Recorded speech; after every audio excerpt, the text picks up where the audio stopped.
রাজবাড়ী জেলার গোয়ালন্দ উপজেলায় দীর্ঘদিন ধরে বসবাস করতেছিল এক ভণ্ড পীর, নিজেকে ইমাম মাহাদি দাবিদার নুরুল হক ওরফে নুরা পাগলা।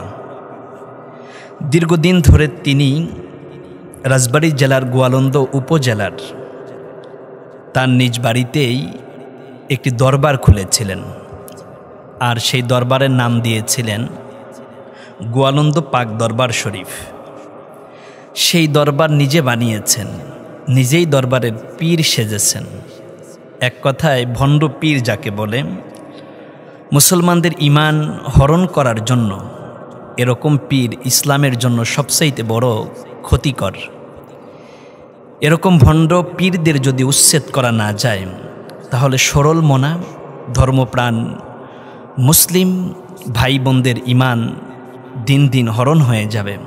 কারণ এই পীরেরা, তারা তো মুসলমানদের ঈমান আমল তাহাজিব তামাদ্দুন চায় না, বরং নিজে একটি দরবার খুলে তার মত, তার আদর্শে, তার দরবারে কিছু ভক্তবিন্দু বানিয়ে তাদের থেকে কিছু টাকা পয়সা হাতিয়ে নেওয়া কিংবা হাদিয়া তোহফা নেওয়া, এটাই মূলত নামধারী তথাকথিত এই পীরদের কাজ।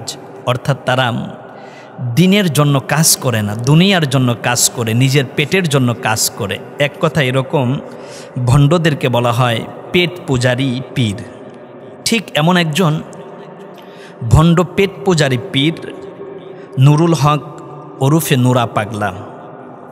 দীর্ঘদিন ধরে সে তার গোয়ালন্দ পাক দরবারে পীর সেজে ভণ্ডামি, শরীয়ত বিরোধী কাজ, অশ্লীলতা, বেহায়াপনা, নারী পুরুষ একত্রে জিকির আজগার করা, সেখান থেকে নিয়ে জগৎ স্বামী অর্থাৎ কয়েকজন মহিলা মুরিদ তার।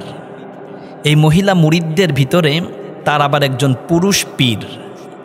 যেহেতু সে পীর, এই পীরের কাছে বায়াত নেওয়া আর একজন পুরুষ মানুষ, অর্থাৎ তার কাছে যে পুরুষ কিংবা নারী বায়াত নিয়েছে, তারা একটা পর্যায়ে পীর ভাই বোন হয়ে যায়। তাদের অবাধে চলাফেরা, ৮-১০ জন নারী, তাদের মাঝে একজন পীর ভাই, সে নাকি জগৎ স্বামী হয়ে যায়। নাউযুবিল্লাহি মিন যালিক। এগুলোর সাথে তো ইসলামের কোনো সম্পর্ক নাই, বরং এরকম শরীয়ত বিরোধী কর্মকাণ্ড দীর্ঘদিন পর্যন্ত পরিচালনা করে আসতেছিল এই নুরাল পাগলা। রাজবাড়ী জেলার মানুষ তাকে নুরা পাগল হিসাবেই চিনেন। আমার বুঝে আসে না যে দেশে 92% মানুষ মুসলমান, একটি মুসলিম অধ্যুষিত জনপদে এরকম ভণ্ড মাথা চারা দিয়ে কিভাবে দীর্ঘদিন এ জায়গা দরবার খুলে বসেছিল, মানুষের ঈমান নষ্ট করতেছিল। এজন্য আমার মনে হয় আমরা রাজবাড়ির যে সমস্ত আলেম ওলামা আছি, আমাদের অনেক দুর্বলতা আছে। যেখানে ভণ্ডামি, যেখানে শরীয়ত বিরোধী কাজ, ওই জায়গা আমাদের রুখে দাঁড়াতে হবে। যদি আপনি দাঁড়াতে পারেন তাহলে আপনি বিজয়ী হবেন। আপনার সাথে আরও অসংখ্য অগণন দিনদার, পরহেজগার, ইমানদার, মুত্তাকি ভাই বোনদেরকে পাবেন। কারণ আপনি দিনের কথা বলবেন, আল্লাহ আপনাকে অবারিত রহমত বরকত দিয়ে সাহায্য করবেন। এটাই আল্লাহর কথা, আল্লাহর ওয়াদা। ওয়াদাল্লাহি হাক্ক, আর আল্লাহর ওয়াদা হচ্ছে চিরন্তন সত্য। সুবহানাল্লাহি ওয়া বিহামদিহি। এই ভণ্ড পীর গত 23 আগস্ট শনিবার মারা গিয়েছে। তিনি যখন মারা গিয়েছে, মানুষ ইন্না লিল্লাহি পড়ার পরিবর্তে পড়ছে আলহামদুলিল্লাহ, আর বলা বলি শুরু করছে ভণ্ডটা মরছে না, ভালো হয়েছে। কিন্তু তার কিছু ভক্তবিন্দু, তারা তো কান্নাকাটি করবে, এটাই স্বাভাবিক। কারণ যেহেতু কিছু মানুষের পীর এই নুরা পাগলা ছিল।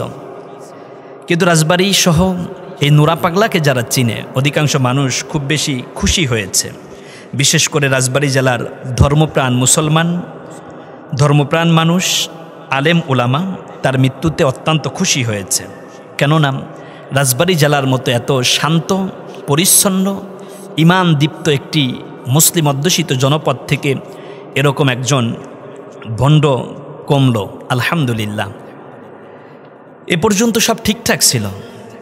কিন্তু যেটা ঘটে গিয়েছে, তাকে যেখানে কবর দেওয়া হবে, অর্থাৎ দাফন করা হবে, এই জায়গাটা সমতল ভূমি থেকে প্রায় 12 ফিট পর্যন্ত উঁচু করা হয়েছে। অর্থাৎ সমতল ভূমি থেকে 12 ফিট পর্যন্ত উঁচু করে এই 12 ফিট উপরে তার কবর দেওয়া হয়েছে। আমি মক্কা মদিনায় দেখেছি, আহারে জান্নাতুল বাকি, জান্নাতুল মুআল্লা, যেখানে আল্লাহ নবীজির জলিলে কদর সাহাবীরা ঘুমিয়ে আছেন, তাদের কবরগুলো একেবারে মাটির সাথে মেশানো, পাকা করা নাই, গম্বুজ করা নাই। সৌদি গভর্নমেন্টের কি টাকা পয়সা কম আছে? সাহাবীদের কবর চাইলে স্বর্ণ দিয়ে বাধাই করতে পারেন। জান্নাতুল বাকি, জান্নাতুল মুআল্লাতে এরকম বাধাই করা কোনো কবরই পাবেন না। একটা কবরের মাথার কাছে একটা পাথর গেড়ে দেওয়া, একটা চিহ্ন দেওয়া যে এইটা একটা কবর। কিন্তু এই ভণ্ডের কবর সমতল থেকে প্রায় 12 ফিট উঁচু করে সেখানে তাকে দাফন করা হয়েছে। এতটুকু পর্যন্ত করলেও তো মেনে নেওয়া যেত, কিন্তু কি করছে, একেবারে চারপাশে 12 ফিটের চেয়ে আরও 2 ফিট বাড়ায় 14 ফিট পর্যন্ত একেবারে সমতল থেকে নিয়ে চারপাশে ওয়াল করছে। ওয়াল করার পরে এই ওয়ালের কারুকাজটা ঠিক এমনভাবে করেছে কাবার আদলে, অর্থাৎ আমাদের মুসলমানদের আবেগ, মুসলমানদের অনুভূতি, আল্লাহর প্রথম ঘর বাইতুল্লাহ। আল্লাহ রাব্বুল আলামিন এ ব্যাপারে খুব দারুণ করে বলেছেন আমাদেরকে, দুনিয়ার মানুষেরা তোমরা শোনো, ইন্না আউওয়ালা বাইতিন উদিআ লিন-নাসি লাল্লাযী বিবাক্কাতা মুবারাকাম। আল্লাহ রাব্বুল আলামিনের প্রথম ঘর হচ্ছে খানায়ে কাবা, বাইতুল্লাহ। আর এই বাইতুল্লাহকে আল্লাহ রাব্বুল আলামিন বরকতপূর্ণ করেছেন, কারণ এর ভিতরেই রয়েছে মানব জাতির জন্য হেদায়াত। সুবহানাল্লাহি ওয়া বিহামদিহি। তাহলে আল্লাহর ঘর বাইতুল্লাহর আদলে, আল্লাহর ঘর বাইতুল্লাহর ডিজাইনে পৃথিবীতে আর একটাও ঘর এমন হবে, এটা শরঈ কোনো দলিল, হাদিস ধারা সাব্যস্ত, কোরআনের কোনো আয়াত ধারা এটার দলিলাদিল্লা আছে, এরকমটা নাই। কারণ আল্লাহর ঘর বাইতুল্লাহ একটাই, সেটা হচ্ছে খানায়ে কাবা, বাইতুল্লাহ, যার কথা আল্লাহ কোরআনে বলেছে, ইন্না আউওয়ালা বাইতি উদিয়া লিন-নাস লাল্লাযী বিবাক্কাতা মুবারাকা। পৃথিবীতে আমি তোমাদের জন্য সর্বপ্রথম ঘর করেছি আমার বাইতুল্লাহ। সুবহানাল্লাহি ওয়া বিহামদিহি। সেই বাইতুল্লাহর আদলে এই নুরা পাগলার কবরকে চারপাশে প্রাচীর করা হয়েছে। প্রাচীর করে সেখানে কারুকাজ খচিত করা হয়েছে একেবারে কাবার মতো করে। তার মানে এই ভণ্ড পীরের যে মুরিদেরা ছিল, তারা যখন তার পীর বাবার কবর জিয়ারতে যাবে কিংবা কবর দর্শনে যাবে, দর্শন বাদ দিয়ে ধর্ষণ বলা দরকার, আস্তাগফিরুল্লাহ, যখন তার মুরিদেরা যাবে তখন তার ওই কবরের চারপাশ দিয়ে তারা কাবার মতো করে ঘুরবে। নাউযুবিল্লাহি মিন যালিক। স্পষ্ট তো শিরক। ইন্নাল্লাহা লা ইয়াগফিরু আইয়ুশরাকা বিহি ওয়া ইয়াগফিরু মা দুনা যালিকা লিমান ইয়াশা। কেউ যদি আল্লাহর সাথে শিরক করে, আল্লাহর সাথে শরিক করে, তাহলে সে মুশরিক হয়ে যায়। আর আল্লাহর ঘর বাইতুল্লাহর আদলে আর একটা কাবা যখনই তারা তৈরি করেছে, কাবার মতো করে আর একটা এরকম পরিবেশ তৈরি করেছে, এটা নিঃসন্দেহে একটা শিরকের কারখানা তৈরি হবে।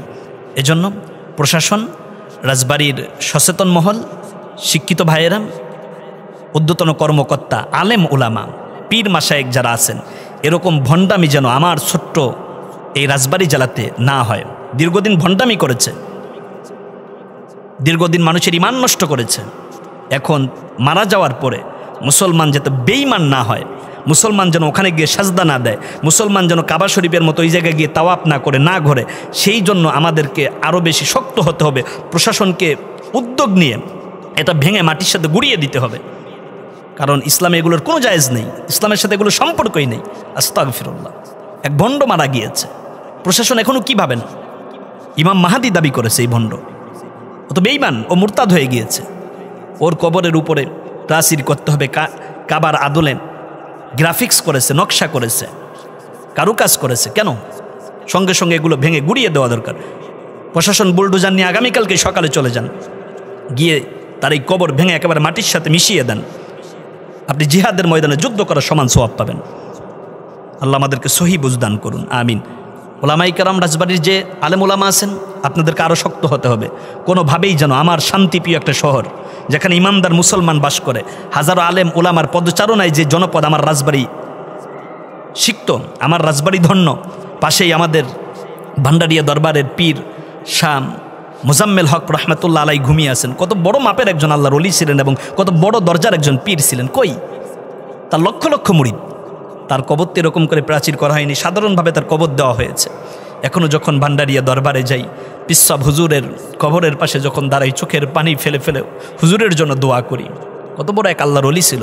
গোয়ালন্দের পাশেই তো শাহ আব্দুল হক আব্বাসী রহমাতুল্লাহ আলাই ঘুমিয়ে আছেন। সারা বাংলাদেশ এবং দেশের বাহিরে তিনি কোরআনের তাফসির করেছেন। কই তার কবরে তো মাজার নাই। এক ভণ্ড ইমাম মাহাদি দাবিদার, তথাকথিত ভণ্ড পীর, তার কবর এরকম বাইতুল্লাহর আদলে চারপাশে প্রাচীর করে সেখানে কারুকাজ করেছে। প্রশাসন, আপনারা ইমান ধরে রাখেন। ইমান বড়, দুনিয়া বড় না। দুনিয়া একদিকে, আমার ইমান আর একদিকে। দুনিয়া বিসর্জন দিয়ে ইমানটাকেই বরণ করতে হবে।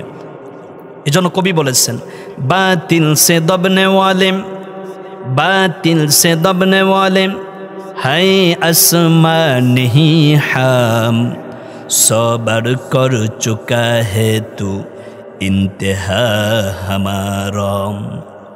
বিশ্ব দেখেছে বারে বারে, মোমেন কখনো হারে নাম, জীবন দিতে পারে ওরা ইমান দিতে জানে নাম। যারা ইমানের পরিচয় বহন করেন, ইমানদার হিসাবে নিজেকে দাবি করেন, আমি এই প্রশাসনের ভাইদেরকে বলবো, কোনোভাবেই যেন এই শিরকের আস্তানা আমার রাজবাড়ী জেলাতে না থাকে। গুড়িয়ে দেন, ভেঙে দেন, বুলডোজার দিয়ে একেবারে সমতল করে দেন। জিহাদের ময়দানে যুদ্ধ করলে যেই সোয়াব, আল্লাহ সেই সোয়াব আপনার আমল নামায় দিয়ে দেবেন। এরপরে যেটা হয়েছে, এই ভণ্ড নুরা পাগলা, তার কিছু ভণ্ড মুড়িদেরা তারা বলা বলি শুরু করছে যে না, এইটা আমরা এমনিতেই পীরের কবর এভাবে করেছি। আস্তাগফিরুল্লাহ, এটা আপনি এখন আবেগে আমাদেরকে প্রস্রাব করে চোখ ধোয়াচ্ছেন, কিন্তু 3 দিন পর ওই জায়গায় শিরকের কারখানা হবে। বাইতুল্লাহ যেমন মানুষ তাওয়াফ করে, ওই জায়গা মানুষ তাওয়াফ করা শুরু করবে। তার মানে এই কাজ যারা করবে তারা মুশরিক হয়ে যাবে। আস্তাগফিরুল্লাহ। এজন্য আমার প্রিয় ভাইয়েরা, আমরা মূলত আসলে এমনভাবে কিছু কাজ করতে চাই যেই কাজগুলো হবে আল্লাহর জন্য। আল্লাহর জন্য যদি রাজবাড়িবাসী, প্রশাসন, আলেম উলামা এই কাজটুকু আপনারা করতে পারেন, তাহলে জাতি আপনাদেরকে শ্রদ্ধার সাথে স্মরণ করবে, আপনাদের জন্য দোয়া করবে। যেই ভণ্ড বেঁচে থেকে রাজবাড়িবাসীর ইমান নষ্ট করেছে, তার মরণের পরে তার কবরকে কেন্দ্র করে রাজবাড়িবাসীর ইমান যেন নষ্ট না হয়, আমার মুসলমান ভাই বোন যেন মুশরিক না হয়। আর মুশরিক হওয়ার এই কারখানাটা বন্ধ করা এখন সময়ের দাবি। আল্লাহ আমাদেরকে দিনের সহি বুঝদান করুন। প্রশাসনকে আল্লাহ যেন দিন বুঝবার তৌফিক দেন। ভণ্ডের এই কবরকে, ভণ্ডের এই যেই কাবার আদলে চারপাশে প্রাচীর করে সে একটা গাঁথুনি গেঁথেছে, এটাকে একেবারে মাটির সাথে মিশিয়ে দেওয়া এখন আমাদের ইমানই দায়িত্ব হয়ে গিয়েছে। আসুন সচেতনতায় কথা বলি, মানবতার কথা বলি, ইমানের কথা বলি, ইসলামের কথা বলি। আল্লাহ তৌফিক দান করুন। আমিন। আসসালামু আলাইকুম ওয়া রাহমাতুল্লাহি ওয়া বারাকাতুহু।